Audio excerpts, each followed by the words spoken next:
Alka fight of terror back then in Long Kieng. Folks didn't fear the dark right away, because if you did, you couldn't survive on that stretch of land, half tethered to Sagan, half trapped in mud and water. By day, the village was only 4 or 5 miles from the bustling city. But the moment dusk fell, when the red dirt just began to suck in this dampness, when the water in the small canal rose thick and murky, when the cuckoos started calling along the mangrove thickets, you felt like Saigon was impossibly far away, as distant as a lantern hanging on the other side of life. Houses in Long Kieng, sparse between one home and the next, lay on nothing but rice paddies, earthen embankments, ditches, thorny holly bushes, lush wild trees, patches of waist-high sedge, and black stretches of creek lying still beneath the ancient canopy. The people here farmed year-round. Those who were a little better off kept a pair of buffaloes, a few pigs, and a flock of chickens and ducks. As for the rest, whoever had the strength would grab a lamp at nightfall to catch fish, gig frogs, net toads, or set shrimp traps, all to haul up to the Xumshu market or Saigon at the crack of dawn just to scrape together a few extra coins. Poverty made intimate with the night. But familiarity didn't mean we forgot that the night has a mouth, has ears, and knows how to remember a human face. The village elders rarely outfooled from venturing out after dark, because everyone had to eat. But they would drop vague warnings. They'd say that if a heavy rain had just stopped, if the full moon was a little too blindingly white, if the roads was so deserted you couldn't hear a cough, a barking dog, or the splash of an oar, then you had better look closely and listen. Don't see a light and mistake it for the dawn. Don't see a shadow and mistake it for the living. Don't hear your own name called and run toward it in joy.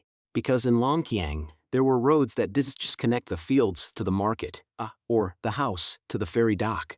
There were paths where, if you walked them at the wrong hour with a weak spirit, or took a single misstep in your gaze, they would lead the living straight into the places where the unseen quietly cross back and forth every single night.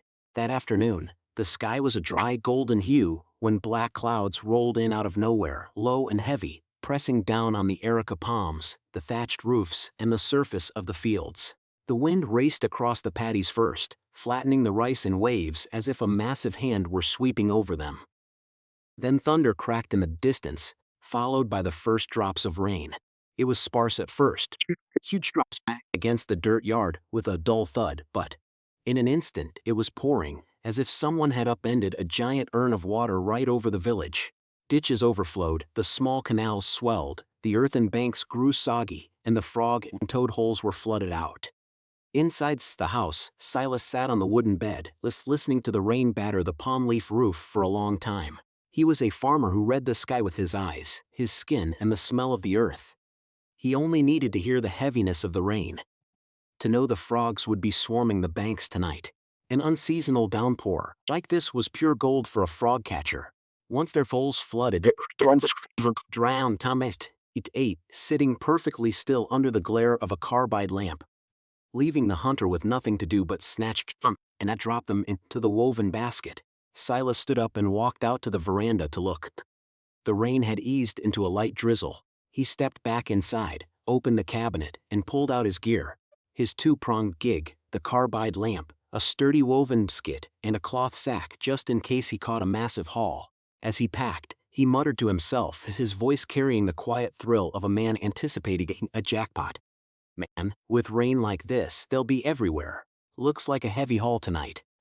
Gear ready, he walked over to the wooden bed, lifted the mosquito net, and called out to his young son, "Toby, get up and come gigging with me. Up you go, help me carry the gear." The boy, about 12 years old and warm under the net, just rolled over and mumbled. Silas called him a few more times before the boy finally answered, his eyes squeezed shut, his voice thick with sleep. "I'm so sleepy, Dad, I can't get up." Silas patted his backside lightly. "Come on, get up and help me carry things." "How am I supposed to do it all by myself?" Toby groaned. "Just let me sleep, Dad, please." Silas looked at his son, feeling a mix of annoyance and deep affection. The boy was at a growing age, the night rain was cold, and dragging him out seemed cruel. Finally he clicked his tongue. "All right, let him sleep. Guess I'm going. Alone." He didn't know that this single decision would was leave his sailor falling completely silent every time the midnight rain stopped in the years to come.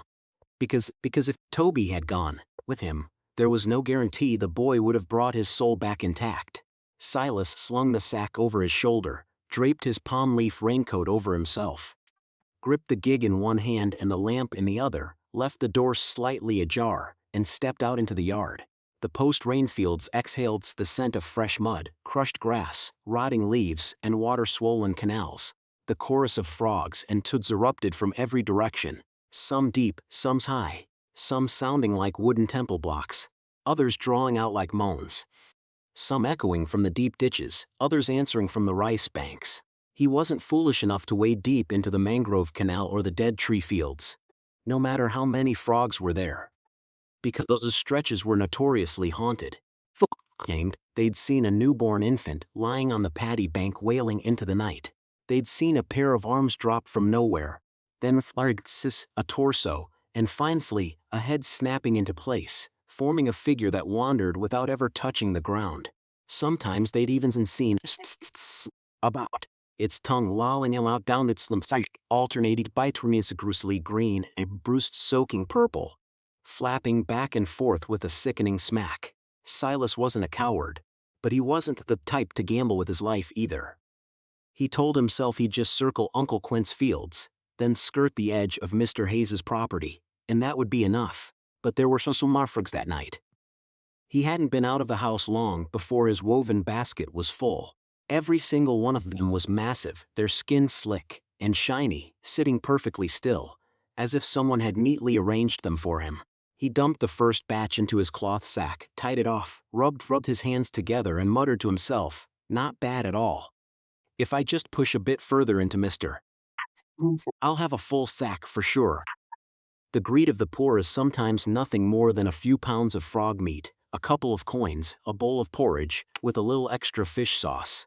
Yet, it's exactly that greed that becomes the softest rope, letting the darkness drag a person much farther than they ever intended to go.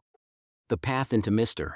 Hayes's field was narrow, wet grass brushed against his shins and soft mud clung to his wooden clogs. Passing Sister Martha's thatched field hut, Silas swept his lamp over so to see if the siblings, Ben and Rosa, were out tending their nets. The brother and sister usually hunt shrimp around this time. But tonight the hut was pitch black. All you could hear was the rainwater dripping from the palm leaves. He clicked his tongue. Rain must have been too heavy. They probably stayed home to sleep. He kept walking. Mr. Hayes's field was wider, the embankments higher, and the frogs were so thick it looked like someone had scattered them by hand. Silas, only when his basket was nearly full again, and his back began to ache did he think of returning to where he'd left his sack to unload. But the moment he looked up, he saw a small figure sitting hunched over on the bank ahead. It was about Tofi's size, draped in a palm leaf coat, its head tucked into its knees as if it had fallen asleep. Silas froze. At this hour, in this place, a child sitting alone in the middle of a field was deeply unsettling. He stepped closer and cleared his throat loudly. The boy jerked and looked up. Under the glare of the carbide lamp, his face was a sickly, pale white, completely unfamiliar. He didn't look like anyone's child from the village. Silas asked, "Hey there, little one, whose boy are you to stay here this late?" The boy didn't answer. He merely pointed a finger straight ahead. Silas followed his gaze and saw a yellow light flickering in the distance, dipping in and out of view. He figured the kid must have followed his father or grandfather out gigging, gotten too sleepy, and sat down to wait. "Who'd you come with?" "Your dad." "Why didn't you keep following him and instead of sitting here all by yourself?" The boy mumbled, his voice thick and slurred like someone heavy with sleep. I'm so sleepy. I'm sitting here waiting for him." Silas chuckled, full of a sense of relief at having another living soul nearby. Or at least, that's what he thought at the time. "You're a brave little guy, aren't you? Sitting out here all alone and you're not afraid of ghosts?" The boy just nodded. The nod was slow, stiff, as if his head were far too heavy for his neck. Silas set his sack full of frogs down right beside him, instructing, "Well, then, since you're sitting here anyway, keep an eye on this sack of frogs for me, will you? I'm going to catch a few more. Dragging it around is just too much trouble." "Is that all right, son?" He nodded again. Silas felt a quiet surge of joy. As he walked away, he called back, "Thanks in advance, boy. Just make sure the frogs don't jump out on me." Behind him, the little boy remained perfectly still, the palm leaf coat wrapping his body like a tiny grave that had just sprouted from the embankment. The deeper he went, the thicker the frogs sounded, but amidst that dense noise, strange voids began to appear, as if someone were periodically suffocating the entire field. Silas had just caught a few more when a laugh drifted up from the canal a few dozen yards away. At first, he thought it was just giggers calling out to each other, but listening closer, it didn't sound like a healthy human being. It was weak, groaning, and hoarse, like the sound of someone bedridden for a long time breathing through a throat full of fluid. He stopped and swept his lamp around. Empty fields, shimmering water, no one in sight. Before he could call out, a pack of 8 or 9 field rats, each as thick as a grown man's calf, appeared in the lamplight, parting the water violently as they surged past. Their furs were plastered wet, and their tiny, glowing red eyes stared dead at him without an ounce of fear. Silas was a child of the fields. Rats were nothing new, but rats this huge, traveling in a pack, staring at a man as if they were smiling, that was deeply unnatural. He gripped his gig tight, aimed at the biggest one, and lunged. The rat dodged, and the whole pack let out a simultaneous squeak, a sound that morphed into the giggling of children hiding behind an adult's back. They dove under the water and vanished. Then, from up on the embankment, came the soft meow of a cat. Silas was utterly baffled. In this freezing rain, where would cats come from? 2 cats, one white and one black, darted toward him. They didn't avoid his gig. Instead, they deliberately rubbed back and forth against both his leg sags. Their bodies were freezing, as if they had just been dredged up from the bottom of the canal, and their fur was as stiff as wire brushes, stabbing painfully into his shins. His hair stood on end. He swung his gig, landing a blow on each of them. They let out a horrific screech, stittered their bodies, themselves away. But just a minute later, a meow echoed from the middle of the paddy, only it no longer sounded like a cat. It sounded like a baby crying in the dead of night, drawn out, wet and sickening, piercing straight to the bone. By then Silas knew he had crossed into something unholy. He spun around, dead to head back, but behind him, the sound of wading water splashed heavily. He whipped around. The sound stopped. He took a step. The splashing followed. It kept the exact same distance, as if a naked man were wading through the water right behind him. Not running, not calling out, just making sure he heard it. The more Silas grew, the more he streaked. Instead of heading toward the main road, he drifted deeper toward the mangrove canal. By the time he realized his mistake, 3 or 4 orbs of fire, the size of goose eggs, some blue, some red, some yellow, shot up from the holly bushes in front of him, hovering and flickering like the disembodied eyes of phantom beasts. He turned and bolted. Behind him, the laughter, the meows, the giggling rats all converged into one massive invisible crowd. He scrambled blindly over the embankments, his palm leaf coat snagging on thorns, mud splattering all over his face. In his frantic flight, he tripped and fell face first, pinning something soft beneath him. The carbide lamp tilted, casting its beam onto the pin beneath his chest. It was a newborn baby, raw and red, its umbilical cord stuck to its belly like a strand of black mud. He leaped backward. The infant opened a mouth the size of a rice bowl and let out a deafening wail. Up on the embankment, 3 or 4 more figures appeared, varying in size. One lying on its stomach, one on its back, another sitting up, stretching impossibly long arms toward him. Their voices ringing out in a shrill chorus. Carry us, hold us. That begging demand froze the marrow in Silas's bones. He stopped thinking, he just ran. The crying babies, the cats, the rats, the laughter clung to him like a spectral procession. After several times, he finally dragged himself back to where he'd left his sack of frogs. The little boy was still sitting there, his head bowed. Seeing him was like finding a post in the middle of raging rapids. Just having someone there eased the terror. Even if it was a strange child, it was human. He stumbled over, gasping for air. "Hey boy, fell asleep? Wake up, sleeping out here in the rain will catch you a fever." He opened the mouth of the sack, intending to dump the rest of his frogs in, only to find it completely empty. Not a single frog left. The The saxon torn, the tie was untouched. Pounds of frogs had simply vanished. He was equal part terrified and furious. "Hey kid, did you dump my sack of frogs out?" The boy shook his head. Silas gritted his teeth. "If you didn't dump them, then who did? You tell me ghosts ate them?" At the word ghosts, the boy suddenly nodded violently and looked up at him. This time his voice was crystal clear, as cold and thick as the mud at the bottom of the canal. "I ate the meat, there ain't no ghosts here." He unhinged his jaw to a grotesque width. His face was as bloated and pale as a drowned corpse. His eyes pure black voids without an ounce of white. His mouth a cavern of blood, dripping heavily. Shoved halfway down his throat was the head of a frog. The bottom half crushed in his small fist, the two legs still violently kicking and twitching. Silas let out a blood-curdling scream, hurled his lamp and gig at the creature, and ran. The blue and red fire's orbs realized on either side of him again, and the phantom boy's laughter clung right to the back of his neck. He didn't know how long he ran before he finally burst out onto the edge of the main road. But by then, he was utterly spent, collapsing and rolling into the dirt.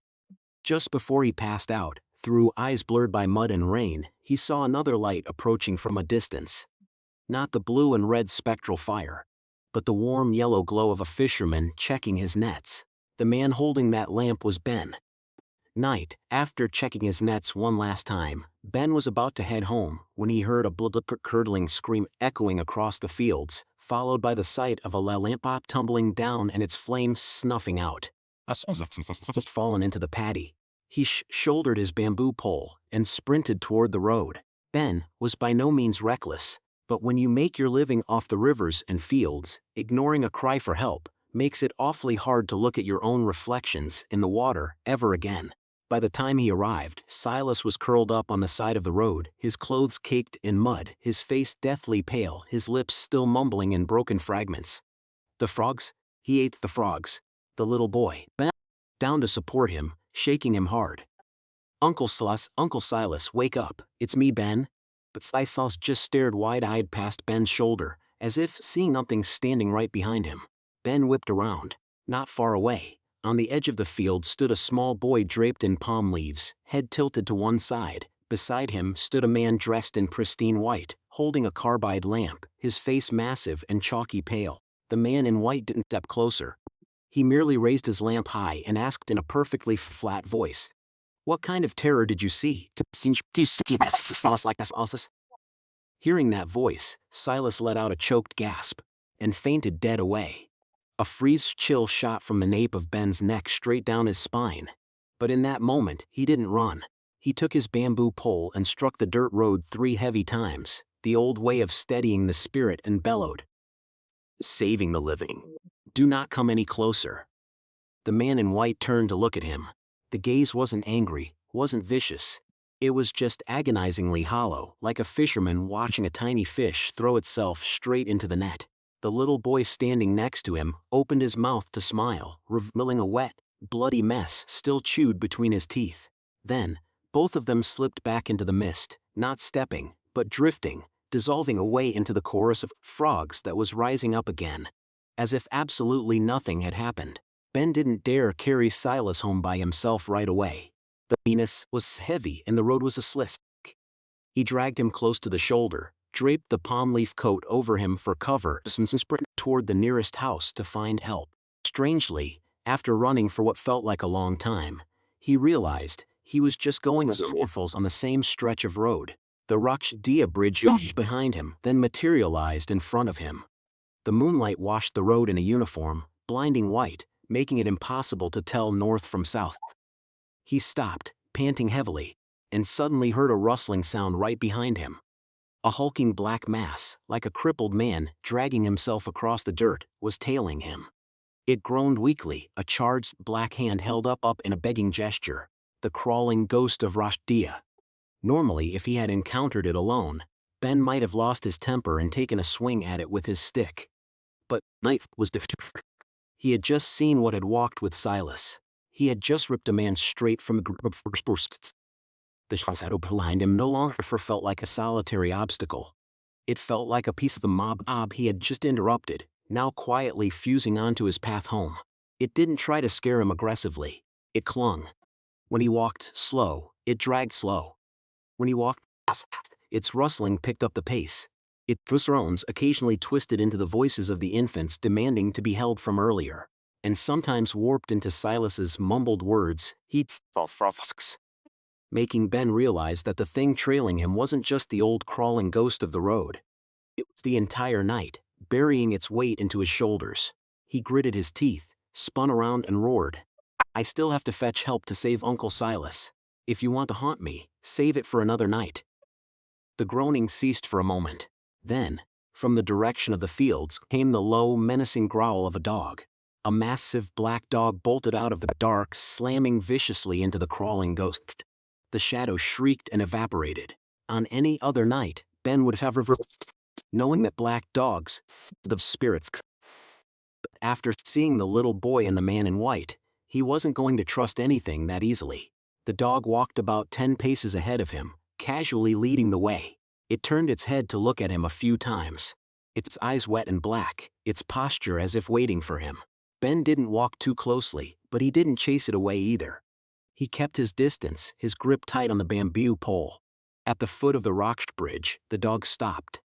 Under the moonlight, its body began to swell. First it grew to the size of a calf, then expanded past the bulk of a massive water buffalo, completely blocking the bridge. Ben felt his throat run dry.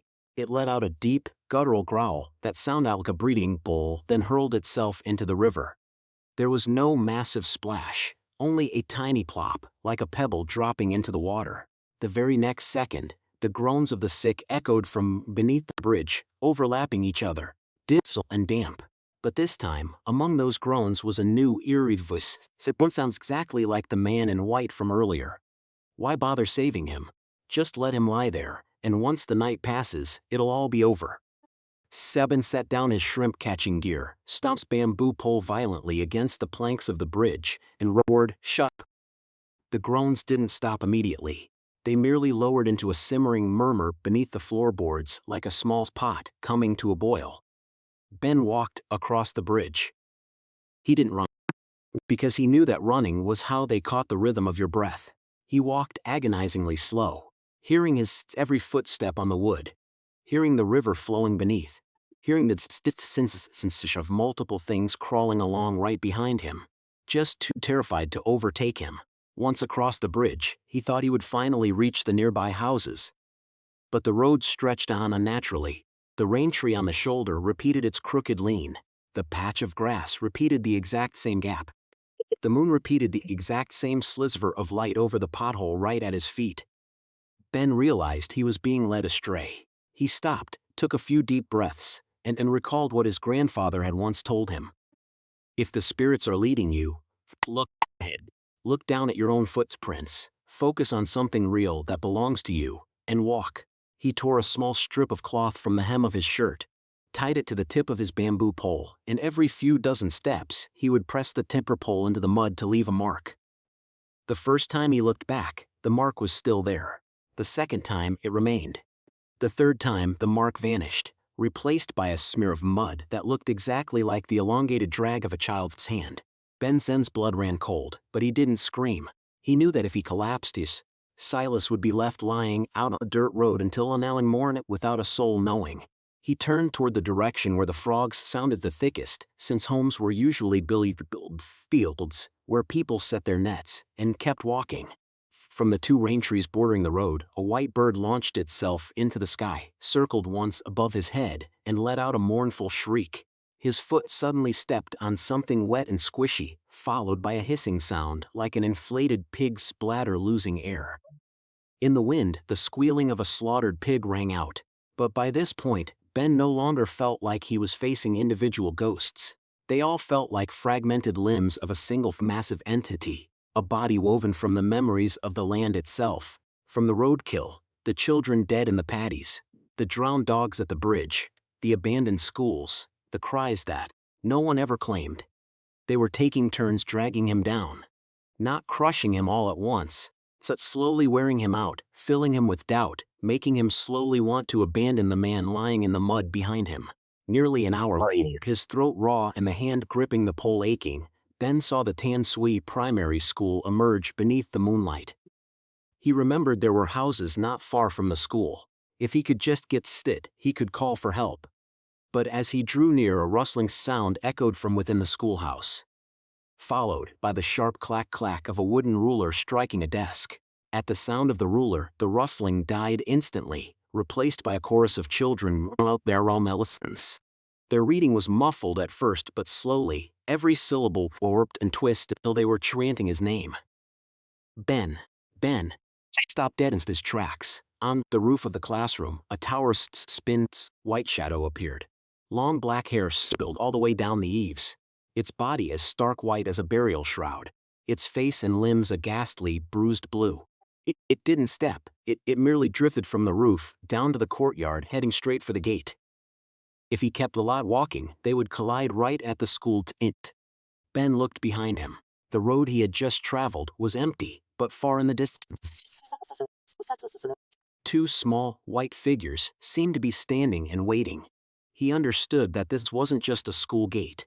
This was where they meant to barricade him, to ensure Silas lay out there until dawn or force him to turn back and be dragged down with him. The ruler struck faster. The children's chanting melted into a single looping phrase. Don't save him.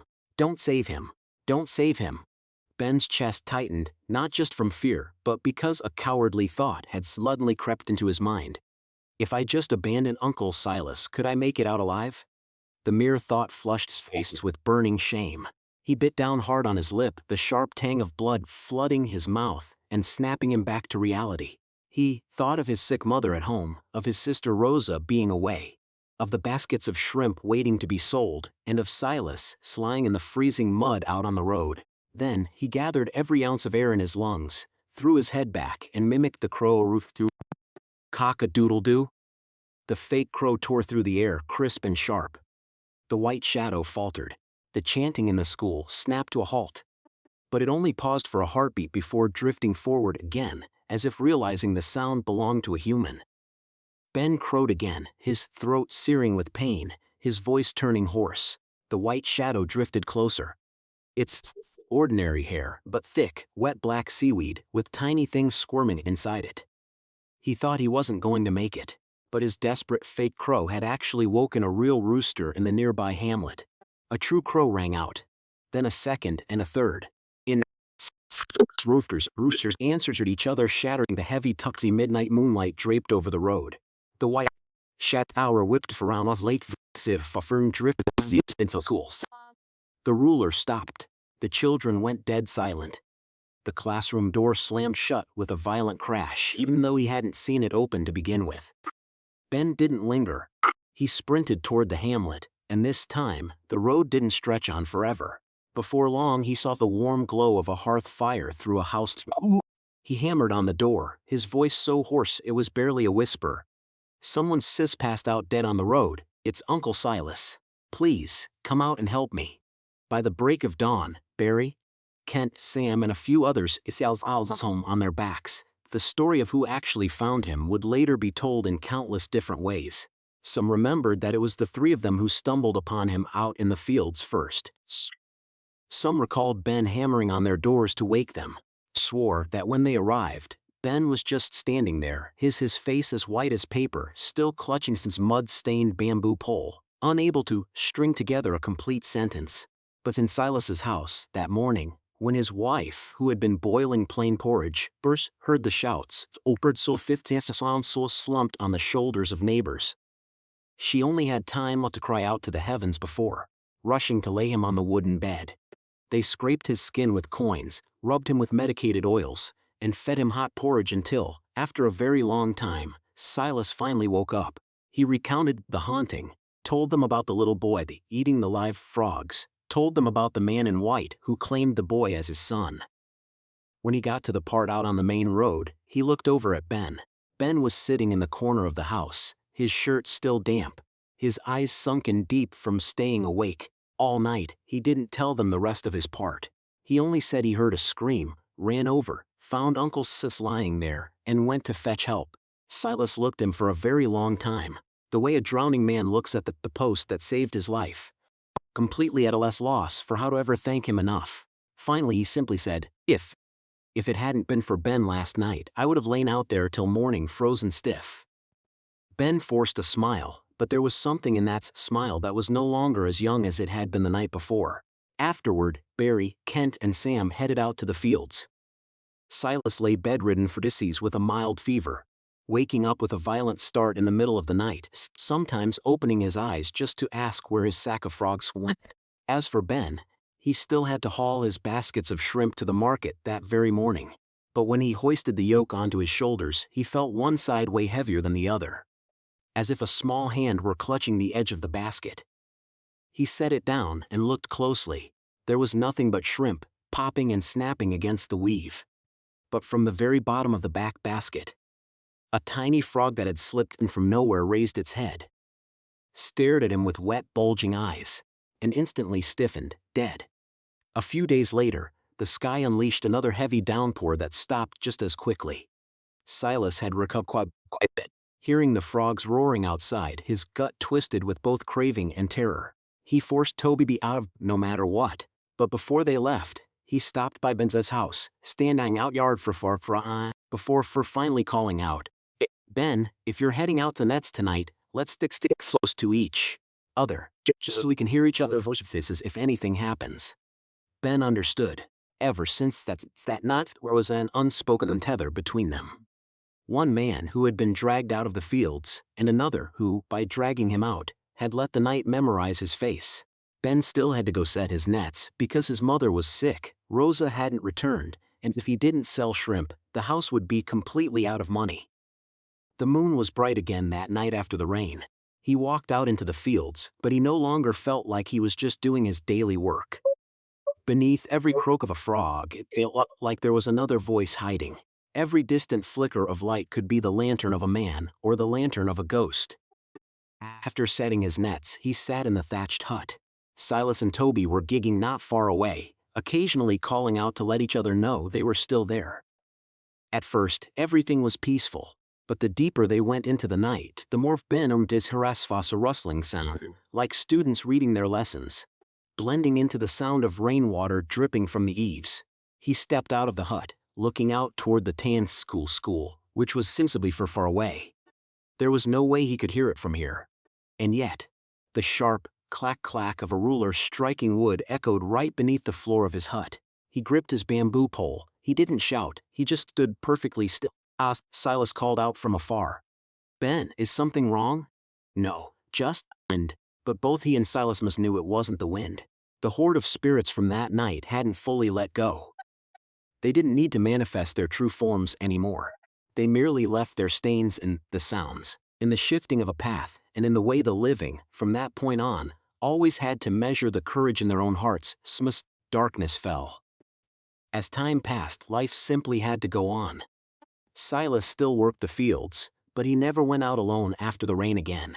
Toby grew up hearing stories of his father's haunting countless times. Yet he never once laughed because sleep could have very well been the night. He found himself staring into a bloody mouth, devouring live frogs. Every time Silas's wife cooked plain porridge in the early hours of the morning, she would subconsciously glance out the door. Terrified she would see someone carrying her husband home on their back again. Ben still hauled his shrimp to the market. It still worked, just as Hamska always had, but his family noticed a change in him. He spoke less, especially on the nights of the full moon. He was never in a rush to step out when he woke up in the middle of the night. Even if the world outside was lit up blindingly bright, he would always step into the yard and look at the moon first, listen for the roosters, listen for the dogs, listen for human life. Sometimes right in the middle of eating, he would pause with his chopsticks in the air because he did the faint clack-clack of a ruler.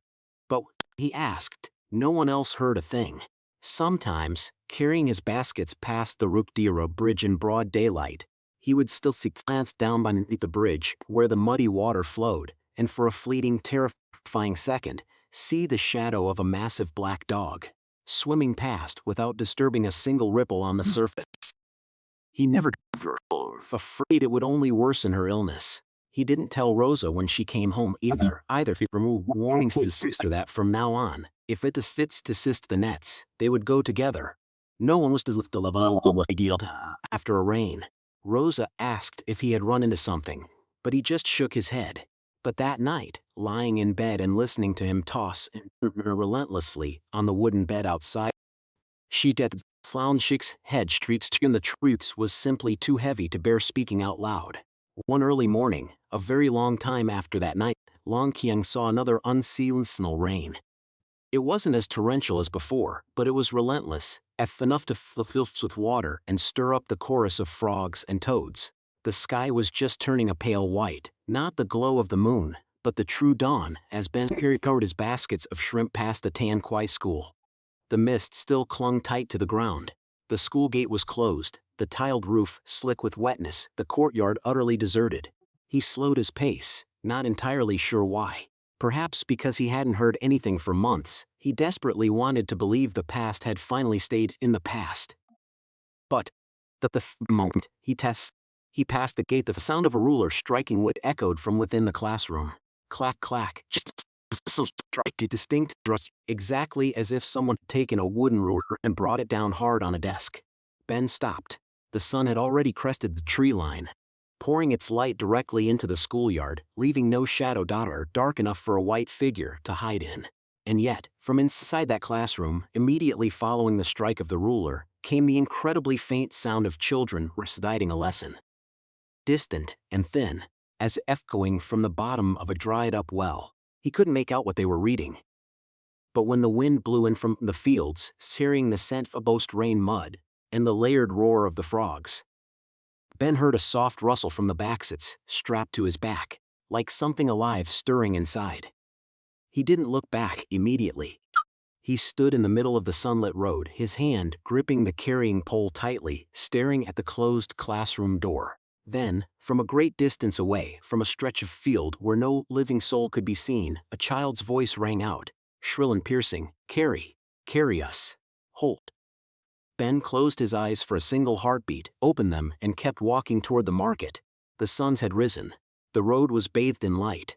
But behind him, inside the Tan Quy school, the ruler struck the desk one more time. Patient.